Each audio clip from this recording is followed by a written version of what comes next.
So here's a picture of some officers of the law. Who do you think did something improper out of these? Does anybody draw your attention?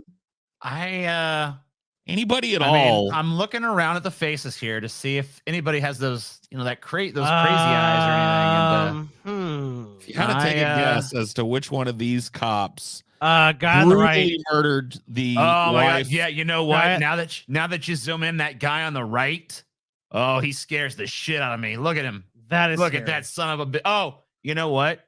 I don't know if you guys noticed this, but actually, I guess the chick in the middle looks a little bit incomprehensibly psychotic to me. Happens. Actually, they mention it. No, that's that. A picture doesn't tell the whole story, TJ. That's just like some people like open your eyes really wide. Look crazy. Okay, look. I know you can't always judge a book by its cover and all that, but like, what fucking sane person goddamn looks like this? I mean, like, come on. Hi, yes, take my picture. This Have is, you, I mean, that is picture of sanity. I mean, is she okay? This is an LAPD officer named Stephanie Lazarus. Whoa. Dig yourself, Lazarus. Okay, what do we got? What is she looking at? You will accuse me of cherry picking this photo. Maybe she just had crazy eyes in one picture. No, she looks like this all the time. And you can verify this because her interrogation is up in full. We'll watch a little bit from it, but you can watch it on YouTube. So in December 1985, she broke up with her boyfriend John Rutan, and actually it was him that broke off the relationship. He broke up with her boyfriend, and then he had the audacity. Like, what fucking guy?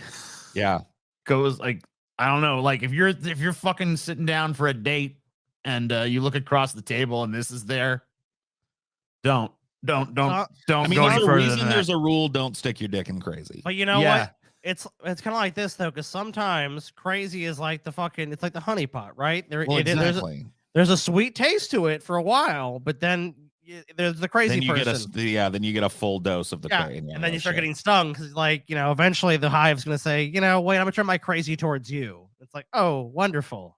So this fucking John, don't stick your dick in crazy, and definitely don't stick your dick in crazy with a badge. Crazy with a badge and gun. That is pretty stupid. This dude broke up with her, and he had the audacity to move on and start dating somebody else. Oh no. Was she found dead? Because yes. Okay.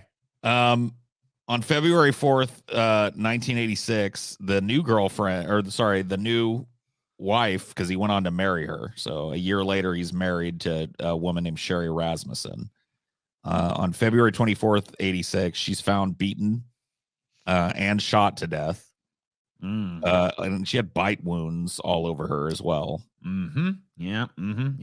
That sounds right. And she looks like a biter. Through the magic of LAPD law enforcement, this was ruled a robbery that went awry. That's what happens. I mean, look, a lot of times, you see this in robberies. Give me your fucking money. It's like, no, I'm not doing it. All right, well, in that case, I'll severely beat you and bite you. And then I'll shoot you. This woman, looking at this picture, looks like if you broke up with her, you want to be put in the witness protection program, dude. Yeah, you moved to rural Wisconsin or something after that. Yeah, you change your name. You lay low. You don't keep living your life. So remember, this happened in 86. The case sat completely cold for 24 years. She continued to be an officer in the LAPD and actually worked her way up the ranks. She was a detective in the art and forgery department. So she was like a specialist detective that covered high-value art thefts, fraud, and forgery involving the sale of high-value art. So that's probably a pretty cushy fucking position at the LAPD. I mean, you're pretty much never on the beat. You're not you don't have gangbangers shooting at you. You know what I mean? Like, you're really like just kind of like in an office and you're investigating like white collar crime, basically, like big art pieces and shit. it was 24 years until detectives took another. There was actually like a move in the LAPD in 2009 because the LAPD had actually reduced, like, crime in the LA area had reduced significantly. And they made a vow to go back and look at a lot of the cold cases that had built up over the years, and this one was looked at, and they read it, and she was mentioned in the file folder, like, you know, that that this guy John Gruden, not John Gruden, that he knew her, that they had dated. Like, people at the station knew him because they had dated, you know what I mean? So they, like, it was in there, but it just never was looked at in that way for 24 years until these detectives went back over it. And her name was all over it. She got away with it for quite a while then. Yeah, 24 years. She was married to another dude, had been for like 20 years. So she had a whole life after this is like one of those things where it's just like somebody fucking literally commits the highest crime in humanity. Yeah. The cold-blooded murder of another human being. And then just goes pretty brutal one too. Lives. Yeah. Yeah, and gets away with it. I mean, like, seemingly, I'm like, you have to imagine 24 years down the line, you're pretty much like, maybe in the back of your head, like, oh shit, what if I get caught for that? But for the most part, you're like, I got away with it. I'm assuming that's how you would feel. Here's some proof. This is her at her trial that the crazy eyes thing is not just a fluke. No. Not smiling in this one, though, I noticed. No. Not feeling too smiley now, eh? No. Here's a news story from this is a long time ago. It's 12 years old. It has a lot of like highlights in it from the interrogation. The law. It's kind of a shame when if you're interested in this, you go look at Stephanie Lazarus's interrogation. It doesn't have the greatest camera because the cops like pulled an oop-de-oop on her. Like, they brought her in and they were like, hey, we have this this case that we think might involve art theft. That's a cold case. And we want to consult you on a couple of things. Can you come into this interrogation room real quick? So they set up a real hasty like cell phone camera, and she's not on it a lot of the time. So they're trying to blindside her, get her with her guard down. They did. Yeah. I mean, they completely blindsided her. Which side of it the suspect in this case is on? She was a 26-year veteran of the Los Angeles Police Department. By all appearances, a model cop. Yet Stephanie Lazarus now faces murder charges. No, not by all appearances. Well, by all appearances except one. I'm a model officer. Yeah, that's right. I'm an expert in art theft. Yeah. Yeah, dude, it's hard to know. It's like confirmation bias will get you, but I really do think that there needs to be a scientific exploration of crazy eyes. Yeah, like someone needs to be like, there might be. Maybe there is. Honestly, I mean, like, scientists are a very curious lot. Surely one of them has looked around and noticed, like, anyone notice all these crazy motherfuckers have the same eyes? We need to figure out what's going on with this. You'd be surprised. That study might have already been done, but I do recall studies being done on like the way people's eyes look for their intelligence. Like, obviously if you look like a vacant eye, like maybe you're not so smart. Yeah. Prosecutors say that almost 25 years ago, she beat and shot the wife of an ex-boyfriend, and that DNA evidence proves it. David Wright reports. It's a scene straight out of a cop drama. The setting, an interrogation room in the bowels of LAPD headquarters. John's wife being the suspect doesn't yet know she's a suspect. She thinks she's being consulted on an art case. Do you know John Rutten? John Rutten? John Rutten? Rutten. Oh yeah, I went to school with him. But look at like how she like fumbles over her name. Like, she dated this dude for years. John. Oh, right. Yes. Yeah, I bumped into him one time a number of years ago. Definitely not suspicious. Stephanie Lazarus, herself a decorated police officer, Scotty Kirk. Scotty Kirk. Yeah. He I think that's oh god, yeah, I think I might I used to do a show with him, maybe. I don't know. It was a long time Sounds ago. familiar. A little familiar. Yeah, it rings a bell, but I can't put a face to it. Sorry. Scotty Kirk. Yeah, I don't know. I'll have to think about it. Why? Was he found dead with 6 stab wounds or something? Insane. That's Found wild. murdered in a botched robbery attempt or something about 24 years ago. I mean, look at her right here. I mean, so like the crazy eyes don't leave. I mean, you can say that with a lot of people. It's like, it was the angle or the image. It's like we're looking at her from pretty much every angle so far. oh, this is tame. Some of the faces she makes during this interrogation beggar belief, dude. It like literally like looks like a Halloween mask of a crazy person. You'll catch a few of the moments. Of course, they pulled a lot of them for this news story. Yeah, I mean, we dated, you know. For, I mean, 5 years and cohabitated for 4 of those 5 years. Yeah, and we dated, but I don't. God, the name just slipped the fuck right out of my mind for a second there. But what's this all about?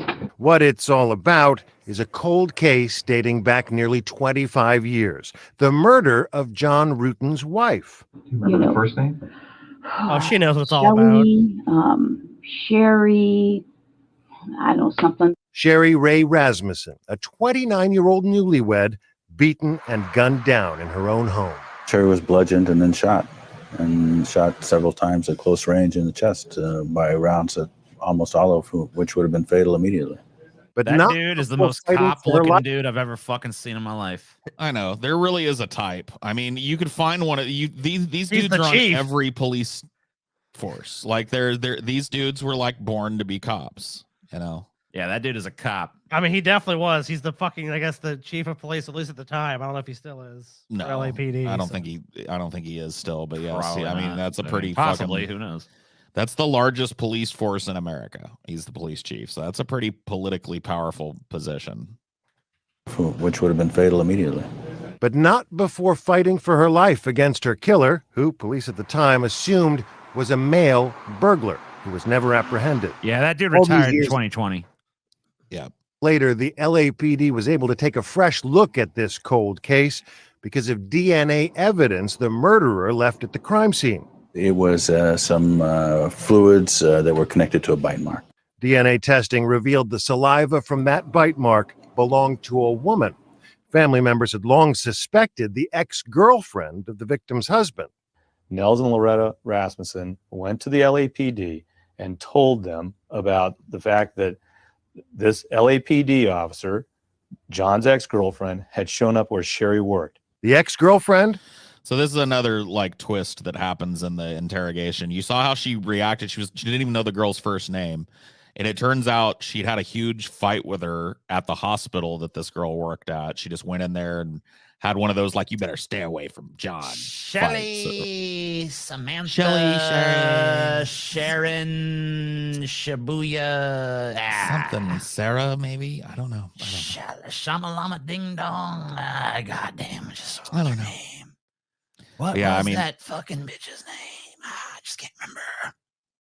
Yeah, she has one of those like predator smiles, like one of those like it looks like a wolf snarling. Was police officer Stephanie Lazarus. The police at the end told Nels Rasmussen, "You're watching too much TV." Had you ever met his wife? I may have. Do you remember her name? Oh, I met her. I may have. Or what she did? Yeah, for bitch, a you did living, meet her. You murdered her. Worked or anything about her? Well, I think I'm going to say I think she was a nurse. Sherry Ray Yeah, once again, had a big public fight with her at her nursing job. But I think like she all was of a this, nurse. all this, like, I mean, I guess this is why they want to get you, surprise you, so you can't like think about this shit in advance. But like all this, like fake, like I just don't even remember. I don't know. Yeah, like it's not helping you because no one's buying. Knowing your history with this woman that you just like, I can't Never even... talk to the police. Never talk to the police. Well, she is the police, and she thought they were bringing her in to consult on a case, so they're just like, oh, dude, they fucking play her like a cheap fucking fiddle. I dude. know. Yeah, she just froze up. I think she was willing, like she thought that she was just consulting on a thing until this name came up, and then she just panicked. She was like, if I walk away, I'm guilty of whatever, So I better sit here and She should have just debunk been this whole forthright thing. and been like, "Oh yeah, that used to be my ex-boyfriend. Oh Yeah. yeah, that was his wife, Shelly. Oh, it's That- tragic. She died. We didn't get along, but I was still heartbroken that happened. Yeah, that's something I like mean, that. if she would have had the ability to be that good of an actress, she probably would have been. Well, But I mean, they had her blindsided DNA. and yeah. Oh, okay. Well, then she was fucked anyway. Yeah, they had her DNA anyway. So Oh, okay. So yeah, she was fucked in the they just ass. wanted to see if they could get a confession out of her, and they didn't get a confession, but this was still super damning evidence. Yeah, this is Criminologist still, Brad Garrett says the videotaped interview no. suggests Lazarus has something to hide. Do you know what the circumstances were regarding her death? Jeez. Oh, let me think back. Did she drown? Did she? Jeez. Her Yeah, I think, anxiety is she just got- off the charts. No, I don't think I did. Her respiration has increased. She has, at times, sort of rapid eye movement. She has a little bit of a nervous giggle. I mean, are you guys? Is this something? I mean, you said I was going to interview somebody about art. She clearly is feeling like the world has just fallen upon her. Some of Sherry's friends said that you and her were having a problem because of the John situation. This is my innocent face. After first dying, What? Not me. I left her. I don't even know. It's like, yeah, wait a minute. So you clearly remember you didn't have a problem, but everything else was confused. I mean, she is guilty as fucking can be. Like, I can't believe she got away with this at the time. Like, the cops that did this investigation previously must have just like not even looked into Dude, this seriously. They fucking found a woman beaten to death with bite marks all over her, and they were like, robbery. No way. Come on. This is like they knew what happened. They just covered it the fuck up. And then 24 years later, that they might fucking, be the case. Somebody else fucking decided to actually look into it. Speaking with Sherry Ray Rasmussen, Lazarus starts to backpedal, admitting she may have confronted her at the Glendale hospital. Oh yeah, no, there was not. I don't think there was anything. If the conversation lasted a few minutes, I can't even remember. And what is it like? We went out to lunch or anything. The subject matter would have been memorable. The man they had in common. From what you're telling me is when you guys met at the hospital, you guys talked, but it wasn't, from what you recall, confrontational from either side? I don't believe so. No. I just threatened to end her. That's all. I can't even understand why you would ask me something like that. I don't even remember. I don't know. It was a polite conversation. We barely even just. She's such a weird motherfucker, dude. So yeah, Ooh. she's in. She got life in prison. So she's Well- off the streets. Deep Bad Pride.